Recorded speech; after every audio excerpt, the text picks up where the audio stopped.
Hi friends, मेरा नाम नितेश है और आप मुझे देख रहे हैं मेरे यूट्यूब चैनल पे फाइनेंस लर्निंग क्लब। जैसा कि थंबनेल में आपने देखा, आज हम बात करेंगे टीडीएस ऑनलाइन रिटर्न का। कुछ कंपनियां ऐसे होते हैं जिनके पास रिटर्न जमा कराने के लिए सॉफ्टवेयर होते हैं। बहुत सारे कंपनी हैं जो प्रोवाइड कराती है इसको, मगर जो छोटे मोटे कंपनियाँ होती हैं जिनके टर्नओवर कम होते हैं तो वो ऑनलाइन यूटिलिटी के थ्रू इसको जमा करा लेते हैं। तो आज हम जो बात करेंगे ऑनलाइन यूटिलिटी के थ्रू कैसे हम टीडीएस जमा कराते हैं विदाउट कोई सॉफ्टवेयर। तो आइए देखते हैं कैसे हम इस प्रोसेस को करते हैं। पूरी प्रोसेस मैं बताऊंगा आपको। तो शुरू करते हैं वीडियो। चलिए शुरू करते हैं। सबसे पहले हम क्या करेंगे, आरपीयू फाइल डाउनलोड करेंगे। आरपीयू फाइल डाउनलोड करने के लिए हमें जाना होगा इनकम टैक्स के साइट पे। इनकम टैक्स के साइट पे जाने के बाद हम देखेंगे वहाँ पे कि सबसे लेटेस्ट जो आरपीयू फाइल है वो कहाँ से डाउनलोड होगा। तो प्रोटीन करके साइट है आपका, जो एनएसडीएल खुद देता है। तो हम जाएंगे प्रोटीन के साइट पे। प्रोटीन के साइट पे जाने के बाद वहाँ पे हम सर्च करेंगे सबसे लेटेस्ट यूटिलिटी कौन है हमारे पास। तो रिटर्न प्रिपरेशन यूटिलिटी आरपीयू इसे बोलते हैं। सबसे लेटेस्ट हम यूटिलिटी को डाउनलोड करेंगे। जब यूटिलिटी डाउनलोड हो जाएगा, देखिए कहाँ पे डाउनलोड हुआ, फिर हम वहाँ पे जाएंगे। वहाँ एक जिप फाइल बना होगा, उस जिप फाइल को अनजिप करेंगे। सबसे पहले पुराने जो भी फाइल है उसे डिलीट कर देंगे ताकि कोई कन्फ्यूजन ना रहे। फिर उस आरपीयू फाइल को हम अनजिप करेंगे। अनजिप करने के बाद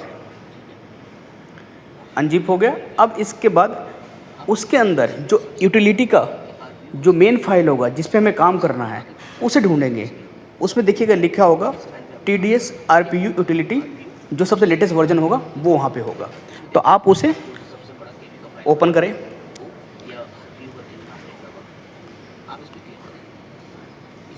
ओपन होने के बाद देखिए इस तरह का यूटिलिटी खुलेगा। इसमें आपको कौन सा फॉर्म जमा करना है, बहुत सारे फॉर्म होते हैं, 24Q, 26Q, 27Q, 27EQ, बहुत सारे फॉर्म होते हैं। सभी फॉर्म का अलग अलग काम होता है। 26Q जो होता है अदर देन सैलरी का होता है। 24 जो होता है आपका सैलरी का होता है। 27 आपका जो होता है वो होता है आपका एनआरआई जो कस्टमर होते हैं, एनआरआई जो होते हैं उनके टीडीएस जो काटते हो आप लोग, तो उसके लिए जमा करना होता है इस रिटर्न को। और 27EQ हमारा टीसीएस के लिए होता है। समझ गए। हमें अभी जो करना है वो करना है 26Q अदर देन सैलरी। तो अब यहाँ पे जाएंगे हम 26Q अदर देन सैलरी के ऊपर और वहाँ पे जाके उस फाइल को रन कराएंगे। अभी करना क्या है आपको, इसमें दो ऑप्शन आ रहे होंगे, रेगुलर एंड करेक्शन। अगर आपने पहले जमा कर दिया, करेक्शन करना है तो उसे भी कर सकते हैं। अभी हम करेंगे सिंपल रेगुलर। यहाँ पे जाएंगे, इस फॉर्म को ओपन करेंगे। इसमें पहला पेज जो आएगा फॉर्म का वो आएगा बेसिक डिटेल, जो कंपनी की डिटेल है, किसने टीडीएस काटा, कौन इसका रिस्पॉन्सिबल है, कंपनी का ten number, pan number, address. ये सारी चीज़ करने के बाद चालान का डिटेल भरना होता है और उसके बाद जो डिडक्टिव होता है उसका डिटेल भरना होता है। ये सारे आपस में मैच करेंगे। जितने का आपने चालान आपने क्रिएट किया है उतने का डिडक्टिव का डिटेल देना होगा आपको। जैसे आपने मान लीजिए 100 रुपये का चालान आपने बनाया कि आपने 100 रुपये का चालान जमा कराया है, तो 100 रुपये के अगेंस्ट आपके पास 5 कस्टमर है, 20-20 रुपये आपने सबका टीडीएस काटा था। तो 5 कस्टमर का डिटेल डालने होंगे उसके अंदर, जो भी आपका कस्टमर का वेंडर का डिटेल डालने होंगे और वो जीरो हो जाएगा कि आपने 100 रुपये का टैक्स जमा कराया था, 100 रुपये का आपने डिडक्टिव का डिटेल ये है, उसे मैच कराना होता है बेसिकली। चलिए मेरे पास तो फॉर्म बना हुआ है, मैंने पहले से किया, तो मैं एक नया फॉर्म नहीं भरूंगा। मैं भरा हुआ फॉर्म आपको दिखा दूंगा कि क्या क्या इसमें भरने हैं। ठीक है। तो जो मेरे पास पहले से बना हुआ है मैं उसे ढूंढता हूँ और उसे इसमें ऐड करता हूँ। चलिए देखते हैं कहाँ पे है फाइल। फाइल फाइल ये रहा, नहीं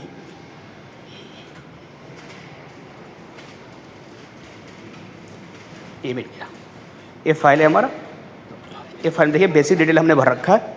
आपको भी इसे पढ़ना है। जो भी स्टार मार्किंग है ना, ध्यान रखना है, उसे पूरा भरना है आपको। जो स्टार मार्किंग नहीं है उसे नहीं भी भरोगे तो काम चल जाएगा, मगर जहाँ पे स्टार मार्किंग है वो आपको करना ही करना है, उसे फिल करना ही है। तो स्टार मार्किंग को फिल करने के बाद इसमें चालान का डिटेल डालोगे आप। जो भी आपके पास चालान है, आपका चालान का डिटेल भरेंगे। चालान में आपका टैक्स क्या है, सरचार्ज क्या है, एजुकेशन सेस क्या है, कोई इंटरेस्ट लगा है तो वो भरेंगे। ठीक है। एक बार चलान का पूरा ही डिटेल आपको BSR कोड क्या है, उसका चलान का रेफरेंस नंबर क्या है, सीरियल नंबर क्या है, जो जो रिक्वायरमेंट है चलान का, चलान के ऊपर आता है। चलान कैसे निकालते हैं वो अगर आपको नहीं पता है तो चलान के लिए मैं बताता हूँ। चलान के लिए इनकम टैक्स का साइट को लॉगिन करना होता है, वहाँ पर 10 नंबर से आपको लॉगिन करना होगा। वहाँ पे पेमेंट हिस्ट्री का आ रहा होगा, ई पे टैक्स में पेमेंट हिस्ट्री आ रहा होगा, वहाँ पे जाके आप चलान को डाउनलोड कर सकते हैं। अगर नहीं समझ में आ रहा तो मेरा पहले एक वीडियो बना रखा है इसके ऊपर, चलान कैसे डाउनलोड करते हैं, तो वहाँ जाके आप उसे देख लेंगे और वहाँ से निकाल लेंगे। यहाँ पर चलान भरने के बाद सारा चलान के अगेंस्ट पेई का डिटेल डालेंगे।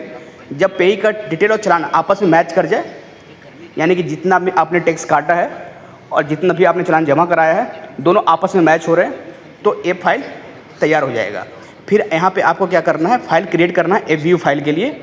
तो AVU फाइल के लिए आपको CSI फाइल होना चाहिए। CSI फाइल भी इनकम टैक्स के साइट पे जाकर जो ई पे का हिस्ट्री है जहाँ से आपने चलान जमा किया, उस अगला कॉलम होता है CSI के लिए, तो उसे आप डाउनलोड कर लीजिएगा। उसका पाथ यहाँ पे दे दीजिएगा और यहाँ पे पाथ देने के बाद ये जो आप AVU फाइल कहाँ पे बना रहे हैं वो फाइल का पाथ देने के बाद आप इसे वैलिडेट कर सकते हैं।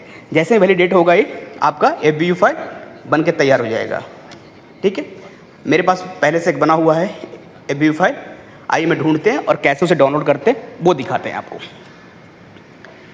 ठीक है, तो मैंने अपना बना रखा था फाइल, अभी निकालते हैं उसको।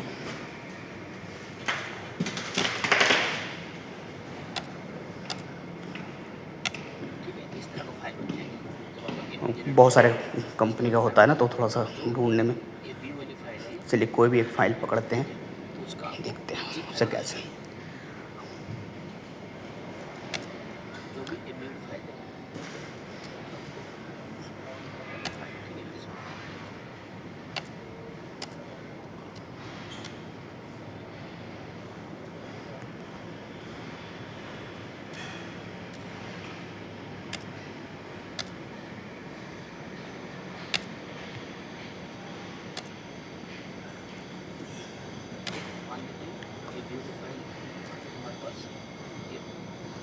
आप सिंपल करिएगा, यहाँ पे आप इतना कन्फ्यूज मत रहिएगा। यहाँ पर जब आपने फाइल का जो लोकेशन देंगे ना, इजीली उस लोकेशन को आप डेस्कटॉप पे या सी ड्राइव में इजीली देकर उसे निकाल सकते हैं।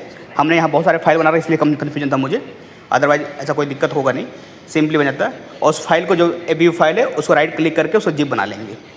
ठीक है, जिप बनने के बाद वो अपलोड हो जाता है। ये देखिए तैयार हो गया, ये जिप बन का फाइल, इसे आप अपलोड कर सकते हैं। अपलोड करने के लिए फिर आपको कहाँ जाना पड़ेगा, इनकम टैक्स के साइट पे।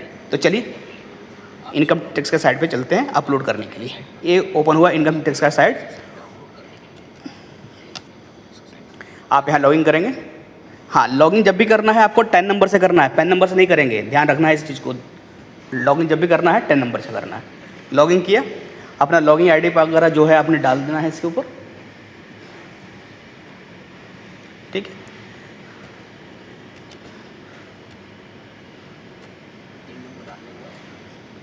हमने डाल दिया लॉगिन ID और पासवर्ड।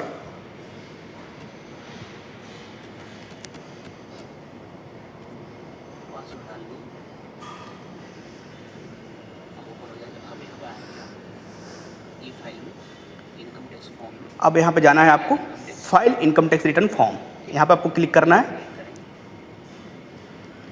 यहाँ पे सबसे नीचे जाना है आपको। ठीक है, नेक्स्ट कीजिए। हाँ, आगे चलिए। अब यहाँ देखिए ये है फॉर्म TDS। ठीक है ना, अब इस फाइल को आप फाइल नाउ पे क्लिक करना है। क्लिक करने के बाद लेट गेट स्टार्ट। ठीक है, स्टार्ट करना है। यहाँ पर फाइनेंशियल ईयर सेलेक्ट करना है और कौन सा फॉर्म आप जमा करा रहे हैं। अभी हम 26Q जमा करा रहे हैं, तो 26Q आप जो भी जमा करा रहे हो वो देंगे। कौन सा फाइनेंशियल ईयर का, फाइनेंशियल कौन सा क्वार्टर का है वो क्वार्टर, रेगुलर कर रहे हैं या करेक्शन कर रहे हैं। अभी हम रेगुलर कर रहे हैं। अभी यहाँ पर फाइल अटैच करेंगे, जो आपने अभी जिप किया है फोल्डर को, AVU फाइल को, अब यहाँ पे अटैच करेंगे उसको। ठीक है,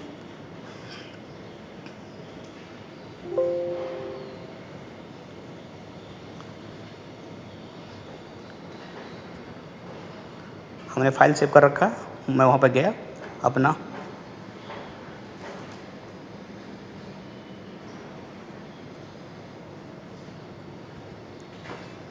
ये हमारा फाइल है जो हमने जिप बना रखा था। अब इस फाइल को हमने यहाँ अटैच किया। अटैच करने के बाद देखिए फाइल अटैच हो गया। अगर फाइल में कोई एरर रहेगा तो यहाँ पर अटैच नहीं होगा, सिंपल ये है। अगर कोई एरर नहीं है तो फाइल अटैच हो जाएंगे। अटैच करने के बाद ई वेरिफिकेशन के लिए आ रहा है। हाँ, अटैच करने के बाद ई वेरीफाई जरूर करिएगा, अगर नहीं करेंगे तो टीडीएस का रिटर्न फाइल नहीं होगा। इसे ई वेरीफाई करने का 3 तरीके हैं। एक तो ओटीपी आता है, जो आपका मोबाइल नंबर रजिस्टर्ड है उस पर ओटीपी, सेकंड डीएससी लगा सकते हैं, और थर्ड ईवीसी होता है, इलेक्ट्रॉनिक वेरिफिकेशन कोड, उसके थ्रू कर सकते हैं। अगर किसी कंपनी का है तो ईवीसी कोड के लिए उसका नेट बैंकिंग होना चाहिए, वहाँ से आप जनरेट कर सकते हो। अदरवाइज एटीएम से भी करते हैं, एटीएम से